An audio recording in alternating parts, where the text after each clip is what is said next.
All right, Auburn Basketball Show. We're back at it. JHead and I am Justin Hokanson JHead. What's up, man?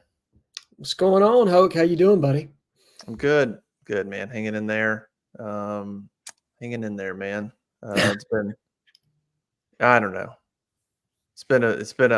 It's like we're in basketball season, but I feel like football season still hasn't ended. Yes. There's still coaching search going on, and then in a month they'll just start spring ball, and I lose track of what month and what week we're in on a consistent basis. I can only imagine. It is Yeah. not an envious position to be you, brother. That's for sure. But we're here. Let's talk some basketball. Obviously, it wasn't probably the week that most of the fan base, the people that are watching this show wanted, but I don't think it was unexpected either. And so I guess we can kind of walk through what happened and what we expect to see moving forward. Let's do it. Quick shout out before we get in. Session Cocktail, proud sponsor of the show, the basketball show and the football show. Actually had some drinks at Session Saturday night. So my birthday was Friday night. Went to dinner Saturday night. So covered the game, Mississippi State game from home. Got some stuff up and then did a birthday dinner at shout out Vintage in Auburn. Good place, great spot.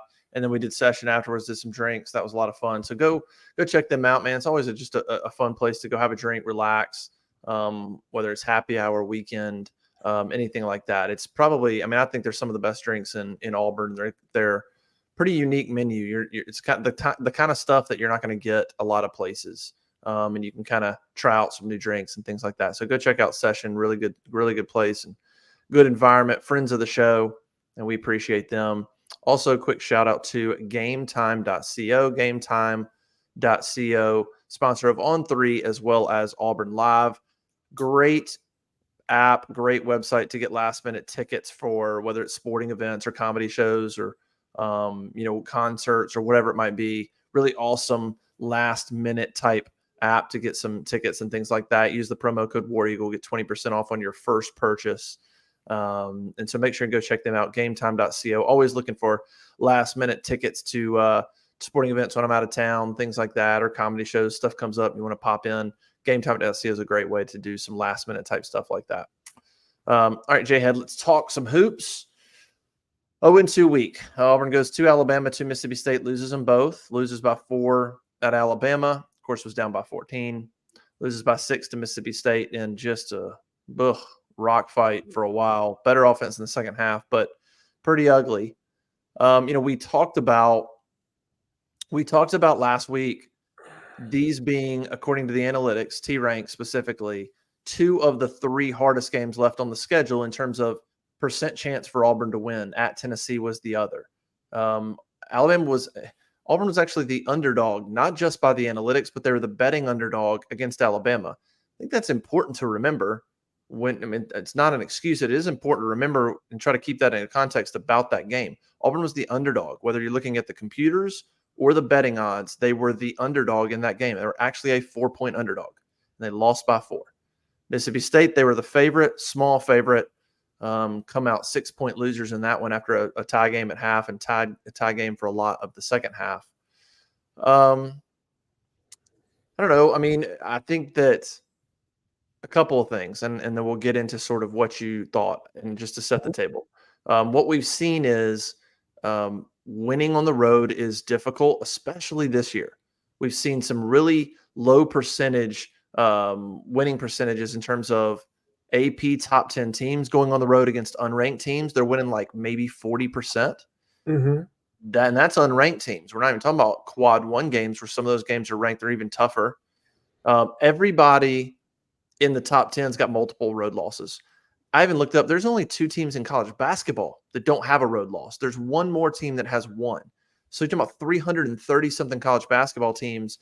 All of them but 3 have got at least 2 road losses. So winning on the roads is difficult.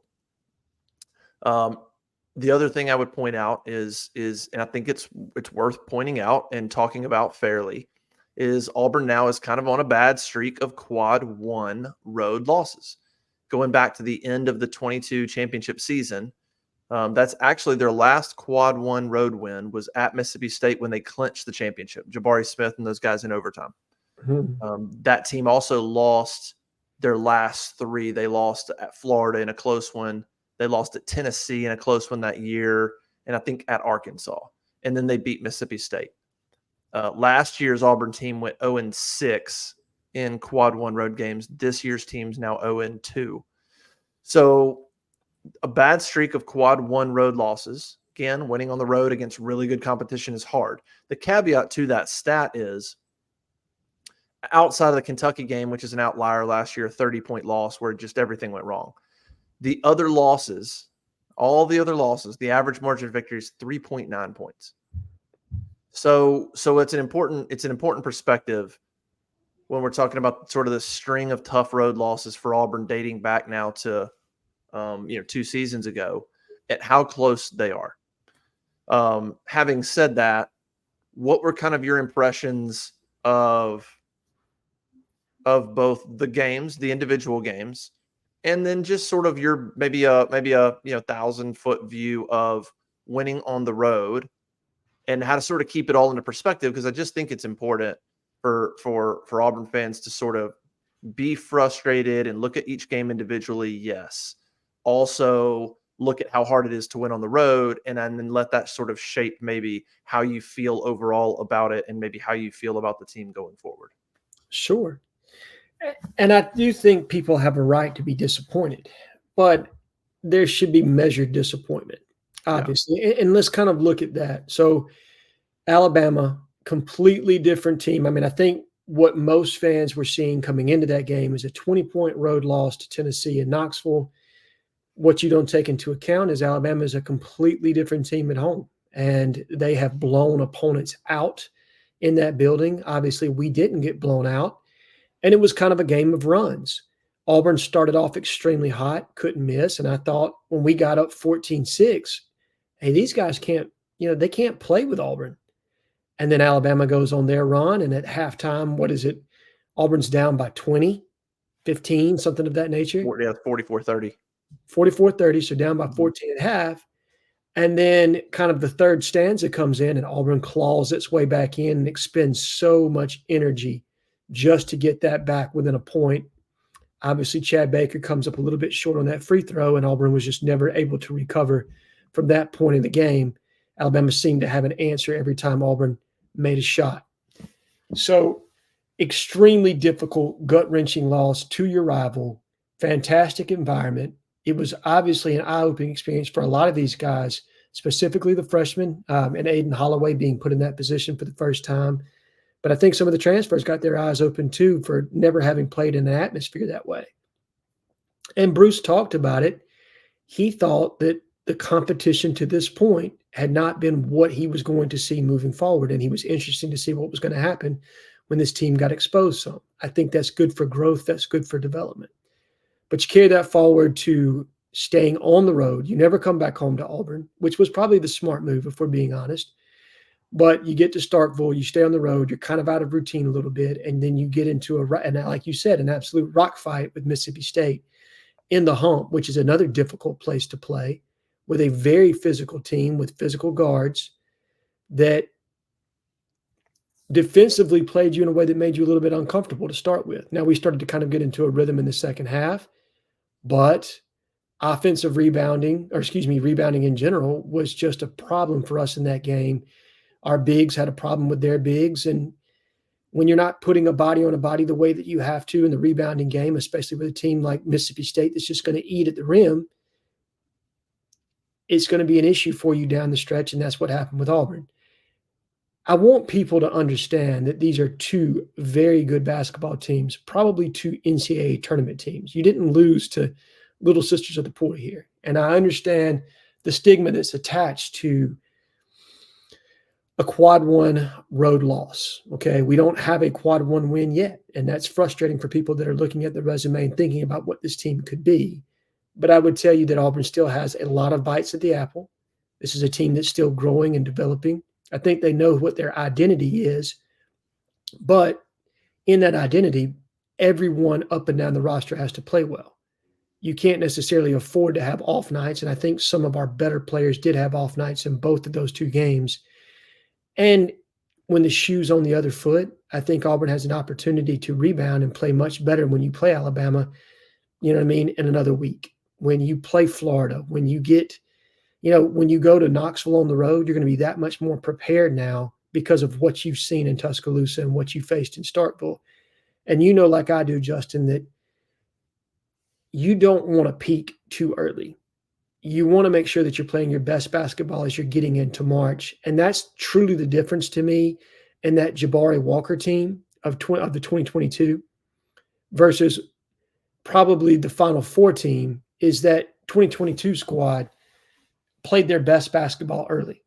And then as they got towards the tournament, you could kind of see the cracks or the chinks in the armor, and the guard play just wasn't where it needed to be. Whereas the other team, I think they went 11-7, maybe 12-6 in conference play that year. Had some Final Four team. Yeah, the 11-7. 11-7, right? This team has only lost 2 conference games to this point. Probably have at least 2 or 3 more conference losses in them, but that doesn't mean that they can't be. We have so many football fans, wonderful fans, that are also fans of Auburn basketball that don't quite understand the difference in between basketball and where every game it's not living or dying, right? You're allowed to have some losses and some growing and development games. It's all about what you're doing as you near postseason and getting into the tournament. That's truly it. And then the matchups you get within the tournament. But again, I think it's okay to be disappointed. I think a lot of people were excited about this team, specifically the way they had played to this point. Mm-hmm. It's kind of being brought back to reality somewhat about what this team maybe is, but it didn't in any way shape what I think the ceiling is, which is Sweet 16, Elite 8 type ceiling on this squad. I have a hard time projecting Final Four just because for me that's so much on matchups. But as far as who you're playing and what the ceiling is, I mean, I absolutely think this is a second weekend in the NCAA tournament type ceiling team. I really believe that. Yeah. Yeah, I mean, there's a couple things. One, the football comparison. There's a couple things to that. You're right. I think people view basketball losses in the same light as they do football losses sometimes, which is not the way to view them. One, there's a lot more basketball games. So just on a ratio wise, you probably should view the way you react after a football loss is maybe how you should feel if you lose 3 straight games in basketball. Wait till Auburn loses 3 straight conference games. That's about like, well, it's not necessarily 1-1, I guess, for the overall season because you play 8 or 9 conference games to pair 18. So it's maybe a 2-1 type deal. But overall, your season wise, it's about a 3-1 type deal. In conference play, you can maybe view it 2-1. So maybe how you feel after a conference loss in football, you should feel that way if Auburn loses 2 straight, or maybe 3 straight, something like that. And then, of course, there's peaking at the right time. Football, everyone matters. There's no peaking. You got to win a certain amount to get into the championship game. Basketball is not that way. You can peak too early. You can come on late, and that's okay. The 11-7 thing, you brought that up, and this is another thing that's sort of basketball is just such a different thing, and this isn't directed at you. It's just a point. The 11-7 team that went to the Final Four, yes, they were 11-7, but I saw this tossed around on Twitter a little bit like, hey, the Final Four team went 11-7 and made the Final Four. Yeah, but they won 4 in a row late. So if they were 11-7, but they were 11-4 and lost their last 3, that's very different than being 7-7 and winning your last 4. So like even the stuff about excusing losses by saying, well, the Final Four team went 11-7. They did, but they won 4 in a row late, including beating Tennessee, Alabama on the road. They got hot at the right time. So it's all about context when you're talking about these losses and comparing them to other teams. The Samir team was finished second in the league. They went to Florida that year and got crushed by 20. They went to Alabama and lost by 20 that year. So there's just a lot of variables when you're trying to figure out how to feel after the losses. And even these last 2, you could go both ways. You could say on one hand, Auburn gave up 30 offensive rebounds in 2 games. They gave up 30 plus second chance points. Jalen Williams disappeared on offense, couldn't hit barely anything. And your best shooters, KD, Aiden, Denver, Chad Baker, are not shooting well at all. I think Auburn now, can't remember the number now, but App State, Bama, Mississippi State, those three, as a team, Auburn is like 23 of 95 or something from three in those three losses, something crazy bad. But in those two games, your better shooters shot horribly. So they shot horribly. Jalen disappeared on the offensive end.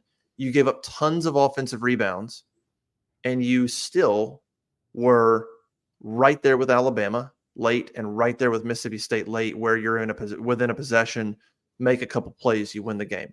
So the silver lining to that would be, look how many things had to sort of go wrong, and you still were within, on the road in hard environments, you were there in the last couple of minutes to win the game. The other side of that is, well, but that's how you played on the road against good teams. So the question is it a trend? Is it an aberration, or is it going to be the trend? Is it, well, okay, they just didn't play that well, they'll fix it, or that's what they're going to do on the road, which just isn't going to lead to many wins on the road. If they keep doing that, maybe you win at Missouri. I mean, even Georgia, look at what Georgia's doing. Georgia's really good. You got to go there. If you play like that, where you don't shoot well from three and you give up a bunch of offensive boards and second chance points, you're not going to win very many on the road this year. So again, it can go both ways. You can say, boy, a bunch of stuff had to go wrong and they still were right there. So that's the silver lining, but you got to clean it up and you got to fix it. Like, it goes, both of those things are true. And I think for me in those two games, I don't know what the most is. Probably the offensive rebounding for me was the most disappointing. I mean, I'm watching guys watch the ball go up and not block out and give up these offensive boards. They got killed in the paint against State, gave up so many layups and open looks. That's probably the frustrating thing. I mean, we know this team kind of comes and goes shooting-wise. Shooting on the road is more difficult. That does need to get better. This team is a better shooting team than last year, but they're not showing it right now. They gotta settle into something there. But the offensive rebounding is sort of an issue with me, and I think it's probably an issue with Bruce. That's an effort thing. That's a focus thing. That's a get your head in the game thing and block somebody out and go get the basketball. They did better in the second half against Mississippi State, but the first half, at one point in the first half, they were giving up almost an offensive rebound per minute. It was like 11 and 14 or 10 and 14 minutes. That's ridiculous. So that's probably the thing that I was most disappointed in those two games, is especially late. Offensive rebounds and second chance points were critical in not winning those basketball games, especially in the last 4 or 5 minutes. That's probably the thing I would point to and go, okay, we didn't shoot well. Okay, whatever. Jalen didn't shoot well. Okay, but that's stuff you could have fixed. You could shoot horribly and not do that. That was probably the thing that stuck with me in those two games. That cannot continue, or you will lose at Georgia, you will lose at Tennessee, you will lose at Ole Miss if you keep playing that way in terms of defensive rebounding.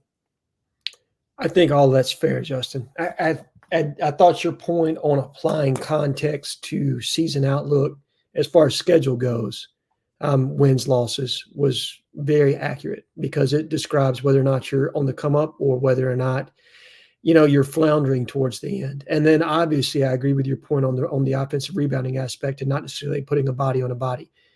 When you get frustrated as a coach, when you're frustrated as a player, it's because of the things you can control. And effort is always one of those things that you can control. Your shot's not going to go in some nights. It's just not. I mean, look, Michael Jordan, LeBron James, the greatest that have ever done it, they've all had off nights, right? So, as you said, shooting's going to come and go, but it's the effort, the hustle, the defense that's going to carry you when you're on the road, when all those things aren't working. And you're right. You didn't play consistently enough in the effort part of the game to necessarily win at Mississippi State, even though they didn't do certain things well either. I mean, it was 21-21 at the half, so it wasn't like they were playing great either. Yeah.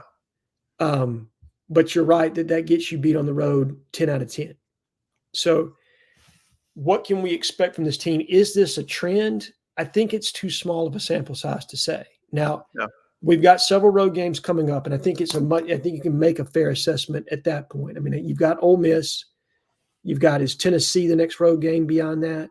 No, they got Vanderbilt at home, and then you've got at Ole Miss, Alabama at home, at Florida.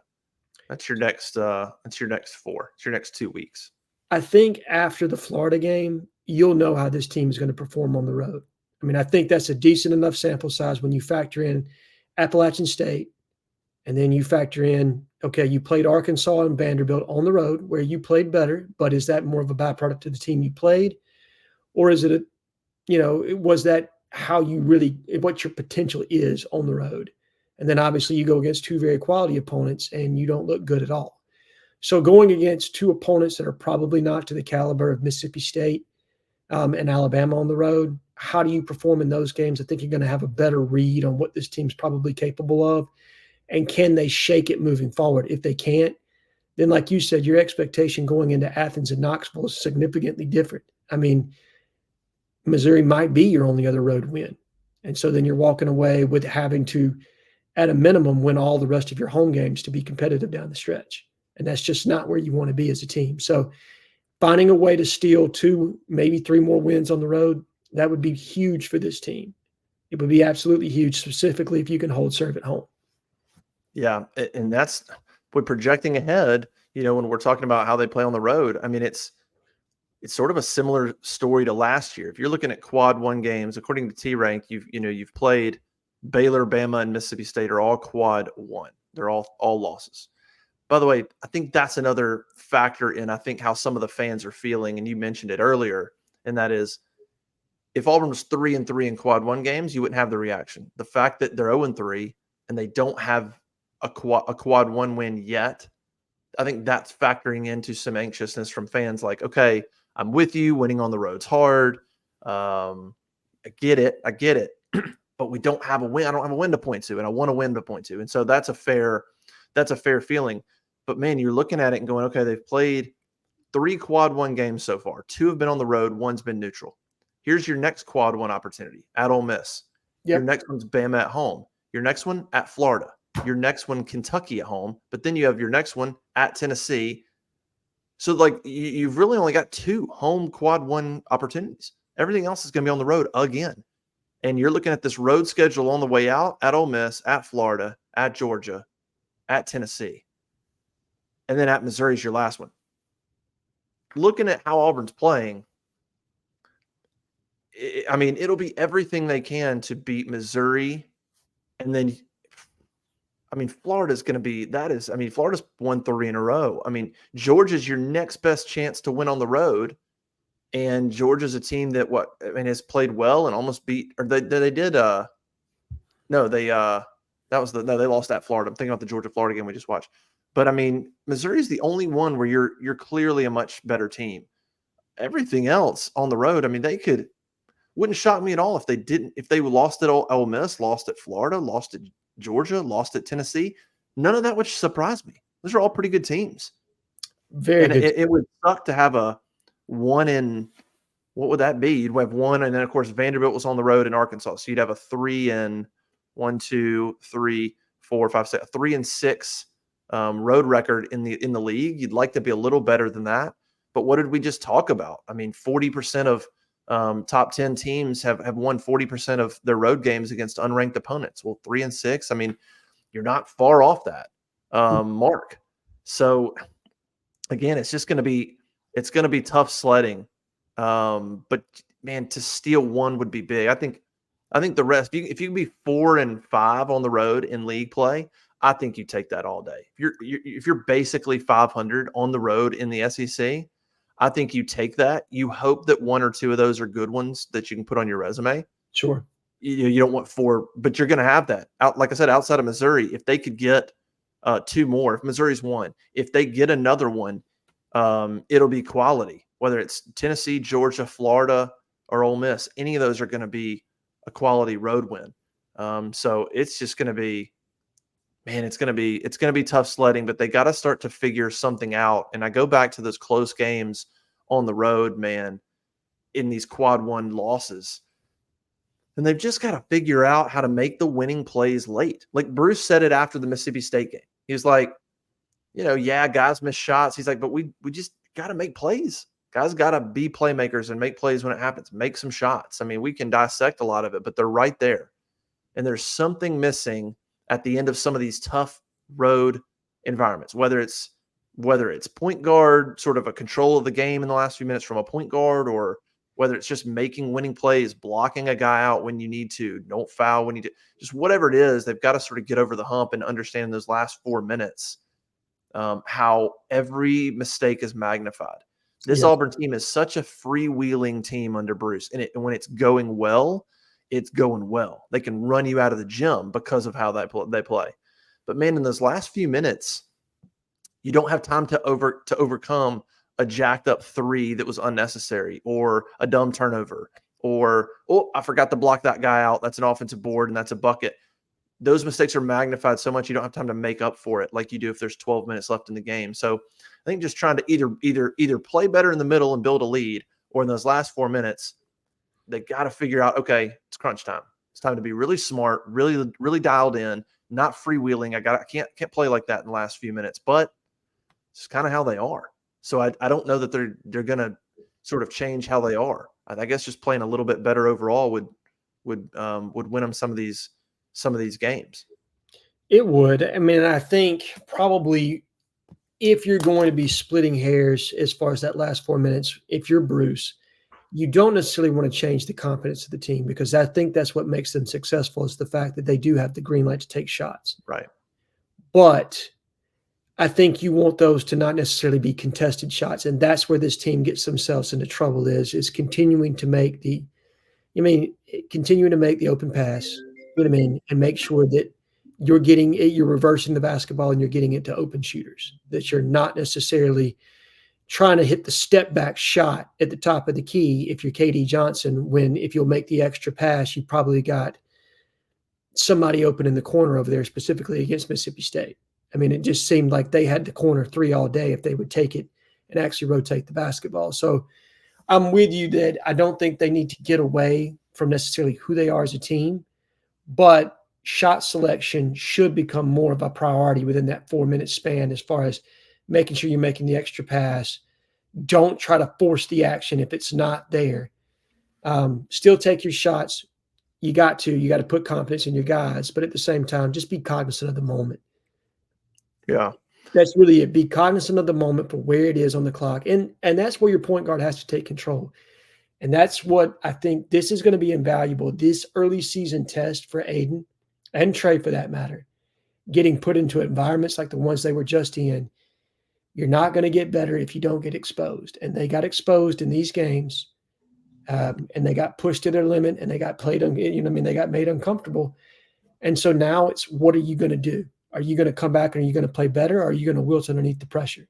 Because every team just saw how you played in those two games, and they're going to play you the same way. They're not going to take it easy on you. They're going to try to rough you up. So let's see what this team does. I'm with you, Justin. I think this team is capable of more, and I can understand why certain people are frustrated, but it's still very early. Let's see how they handle these next two games, because I do like the matchup against Ole Miss. I think that is, obviously they play better at home, but I think Auburn matches up well with this team, and that's when they can steal. I honestly believe that. Yeah, you've definitely got a great chance to come back and go 2-0 and get a road win. Right now, Ole Miss would be a quad 2. No, this one is actually quad 1 because it's on the road. At home, it was a quad 2, but because of where Ole Miss is, a road game against a team of their caliber in the net is a 1. So it'd be pretty big to sort of get back and play well against Vanderbilt. Ole Miss is going to be out for blood, especially after how that game went in Neville. Of course, Ole Miss just went to A&M and won, so they're not going away. They're not floundering. They came back with a nice win there against Texas A&M. Yeah, it'll be interesting to see how it develops. Like, Aiden's got to shoot better. He's got to figure out how to, he takes a lot of hard shots. I wish there was a way to get him a couple of good looks a game. Everything's sort of him creating a shot for himself. And that's not always easy. Trey was up and down. Trey defensively didn't play great against Bama in the first half, but then he came back and played a really good 7-minute stretch, and Auburn cut into the lead. And so I don't know. There's a lot of good things to point to. Specifically, look, defense. I mean, You hold Alabama to 79 points in their building, you did a great job. 39% shooting, you did a great job. That team can light it up. So you did a really good job. You come back 64 against Mississippi State in their building. So defense was good in those two games for the most part. You just had some breakdowns. You had some breakdowns late in the first half against Bama where those guys got some threes from deep that shouldn't have been happening. Rylan Griffin, he's going to fire from half court, and he had those are good looks for him. I don't care if they're deep or not. So you had a couple of breakdowns there that I didn't love, and then offensive rebounding that goes to defensive rebounding, which is certainly a defensive element. So overall, they played well. They just didn't play well every moment. Had some critical moments. Offense obviously took a step backwards. I mean, you scored 70 at Bama, struggled a little bit with ball pressure. Mississippi State was 58 points. Janai came to play, but nobody else really did anything. I mean, I got to write my 3 Tigers who sort of rose their stock. I don't even know where to start. I mean, Janai and I don't know, pick a couple. I mean, there wasn't consistency outside of what he did. Dylan, right? He's been playing so well, and then 4 fouls in 6 minutes at Mississippi State. A couple of those were ticky-tack, but still, I mean, it's just like, man, I mean, just was a non-factor.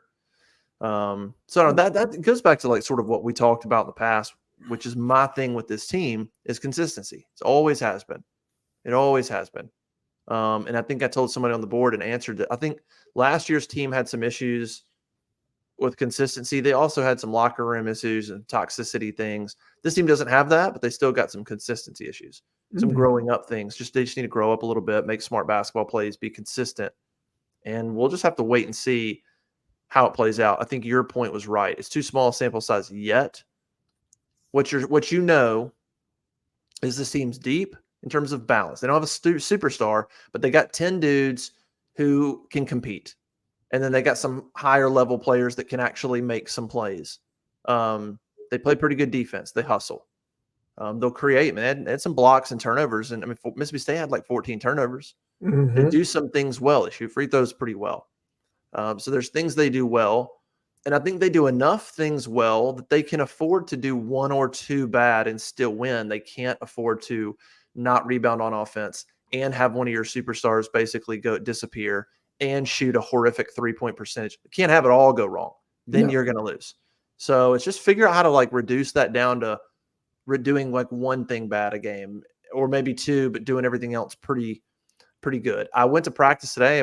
Look, they're in good spirits. I wish people could go to practice more often and see the energy and the effort they put in. And they're out there working their butts off and they're laughing and they're joking. And, they're college guys. They're going to school and going to class and then trying to win these games. Last week was a tough week. They weren't home at all. Went to Bama, went to Starkville, did some online classes, tutoring, things like that. So they just didn't play particularly well. Let's see how they bounce back. When you're talking about that Final Four team, the one thing that is fair to say is that team wasn't playing well.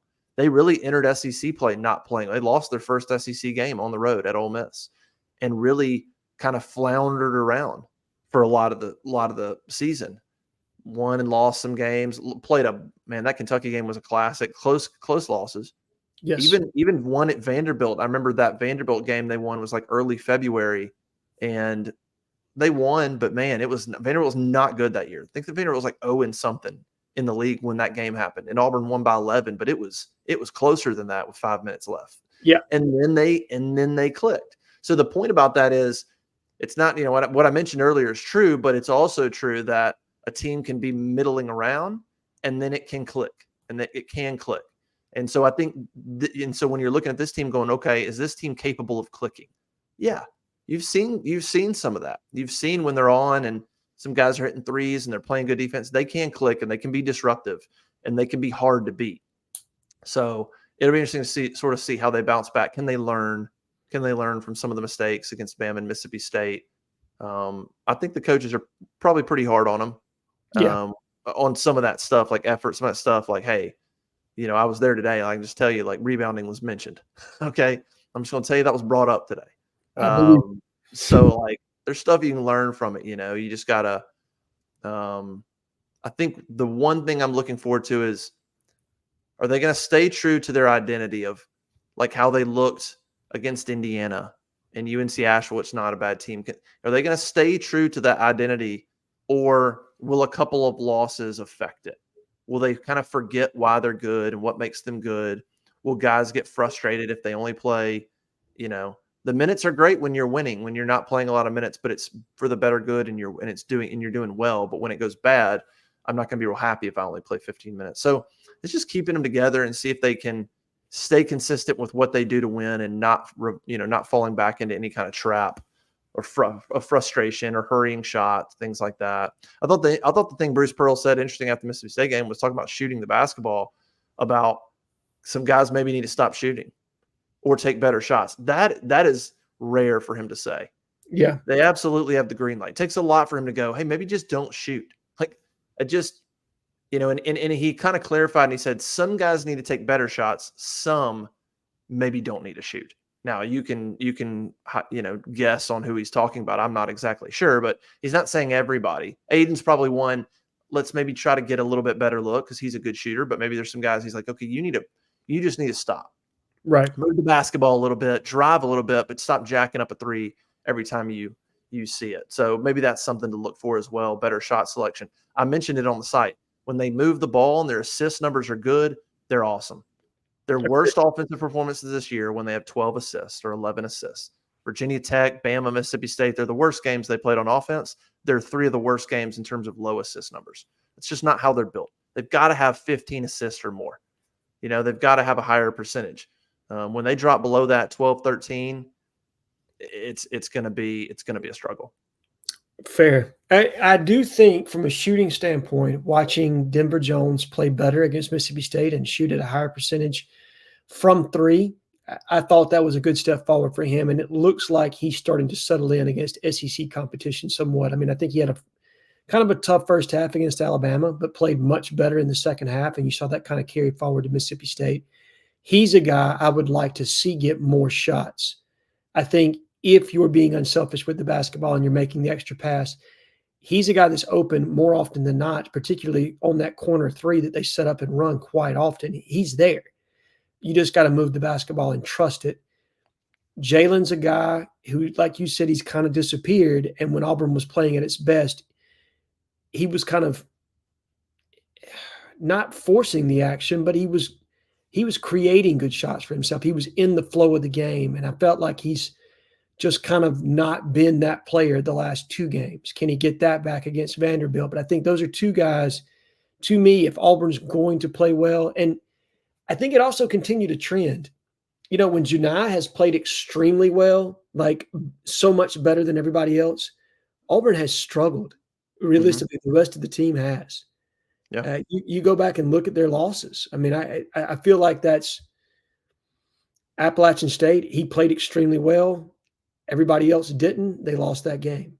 You saw that happen against Alabama. He was the man in that game. I mean, realistically, we probably should have tried to get him a few more looks, even though Alabama was doing everything they could in the second half to take him away. With the way he was playing, if you could get him posted up on Grant Nelson, you had to try to do that as much as you possibly could. Mm-hmm.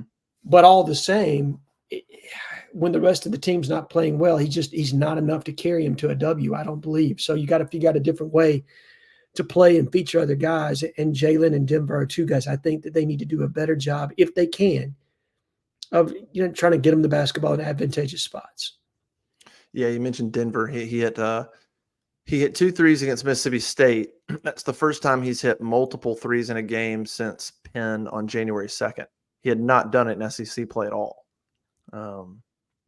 He actually had multiple 0 games. He's got more 0-3 games than 2-3 games, which is not what he's better than that. And I know that Denver is a guy, we'll say, Denver's working really hard, working hard on defense. It hasn't quite happened on offense yet, but he's hanging in there. And I know that Bruce feels I don't want to say an obligation, but he recognizes that he needs to try to create a little bit more for Denver. Yeah.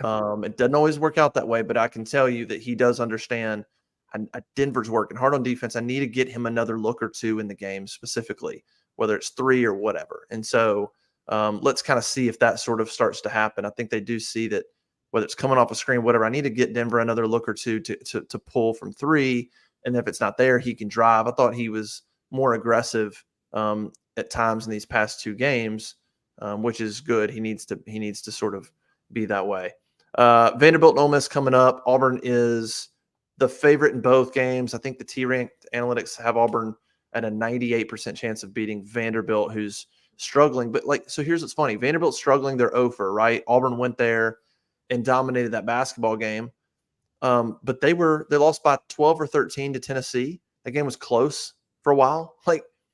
It's just, it's just the SEC. But it's a game that at home, coming off two losses, you should be really focused, really dialed in, really motivated to get back on track. There's zero reason Auburn should lose this basketball game. None. It's not like you're rolling in here on a 5-game win streak and you're thinking too highly of yourself. You were brought back down to earth, and you're playing a team that is 0-for in the league, and you should take care of business. Then you've got Ole Miss on Saturday, which right now Auburn's got a 71% chance of winning that game, but the margin's under 6. It's a 77-72 type projected score. So again, that's close enough that you have a 70% chance, but it's going to be that game. I mean, I'm just telling you, that game's going to be down to the wire. Ole Miss is good enough athletically at home that they're not going to be happy about losing by almost 30 in Neville, and they're going to be fired up, and it's going to be a tough one. But man, it would be a great way to come back after 0-2 to beat Vanderbilt, go on the road, get you a nice road win, go 2-0, and get back on track, because next week, the week after that, is Bama and Florida. So there's just I'm looking at the rest of the way. I mean, and then the next 2 weeks you have Kentucky, South Carolina, Kentucky, Georgia, Tennessee. It's just brutal. So man, a 2-0 a week would be big time. Computers still like Auburn. They're still in a good spot. They're still a good, all the numbers are there. But as you go, look, Auburn's going to make the tournament. It's about, can they be a 3 seed? Or are they going to be a 6 seed? To me, that's kind of where they're at. Last year's team was a 9 seed. That team lost 13 games. This team is not going to lose 13 games. I mean, if they do, then their conference record's going to be really bad. So I think sort of this team is I don't see them as a 2. I don't think you already lost now 3 games, quad 1. Two's like almost a 1. It's elite. I think probably best case would be 3 seed. Yeah. And then worst case is probably maybe an 8. I mean, I could see them slip into an 8 if they just don't win, if they just lose all these road games and all you do is come out with Missouri the rest of the way and you're 3-6 on the road. And I could see maybe an 8. It depends on kind of who they are, but I probably think they're probably in the 3 to 6 range if I had to sort of predict where I think they're going to finish right now. And that matters. Yeah, it absolutely matters. And I think that's very fair. Obviously, you prefer not to be the 4 or the 5 just because the matchup you're going to get in the second round, if at all possible. Yeah. But, I think you're definitely in that range with a high side of probably 3. And I would agree with you. I think 7-8 is fair for a low side of the range. I can absolutely see where that could happen to this team if they don't improve on the road. But as we discussed, you've got a really good test in Ole Miss in a matchup, I think that's, one where you absolutely match up athlete to athlete. I think you match up pretty well against Ole Miss, and they don't play defense in a way that's overly I don't think it plays against Auburn's style. It's not like Texas A&M with such a rarefied style that kind of throws Auburn off. I think they're well suited to play against what Mississippi State is going to do. The question is how do you respond on the road? And if you're looking at your opponent, you're talking about a team in Ole Miss that had 2 straight road losses against LSU and Auburn, and then came back and won games they had to against Arkansas and Texas A&M. Well, now Auburn's up against it where they got a big one they need to win against Vanderbilt. Don't care. I mean, they, like you said, they're 0-for, but you go out and, mess around and guess what, man? You come away with an L. Well, now you've really hurt your chances. So you need to be focused. You need to be ready to play. And then you get an Ole Miss team, like you said, you get that chance for a quad 1 win, and then you come back home against Alabama. And from there, it's just, like you said, it is a who's who of college basketball that you're going to have to play against.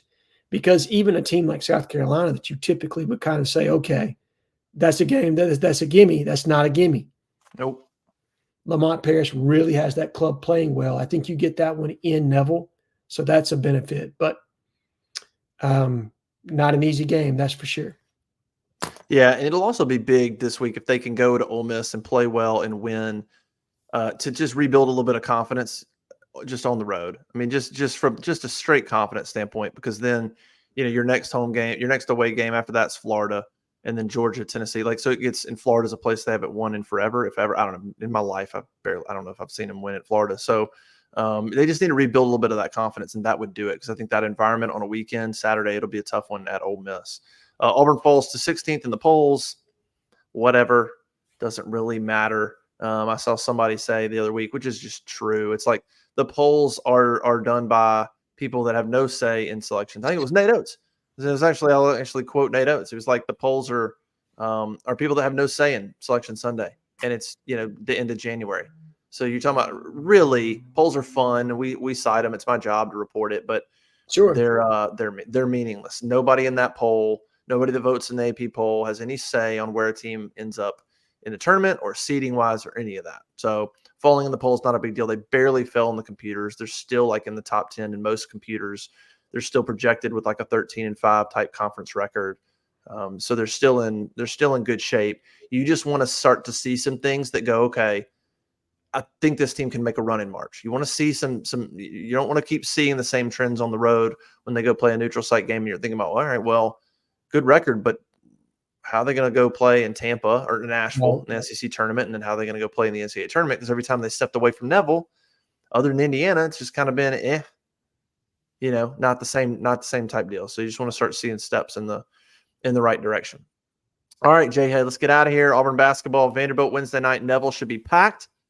And then they go on the road to play Ole Miss. I don't remember that game time. We'll have it up on the site at some point this week. It should be a good one there at the Pavilion as Auburn continues to roll towards trying to build this resume in the NCAA tournament. Appreciate our sponsors, Session Cocktail as well, and GameTime.co. Great people, great sponsors of the show. Love them. We'll be back next week. We'll see what we're talking about. We talk about 2 more losses. That'd be bad. Probably not. Probably at least a 1-1 week. Hopefully it's a 2-0 week. But it'll be interesting to see how they handle a little adversity. Bruce told you, he's been telling you for weeks. Adversity's coming. Losses are coming. He's been telling you for weeks it was going to happen. Now we see how they handle it, which is what we don't know and what he doesn't know, but we're all about to find out. All right. Till next time, this is the Auburn Live Basketball Show. We'll see you guys.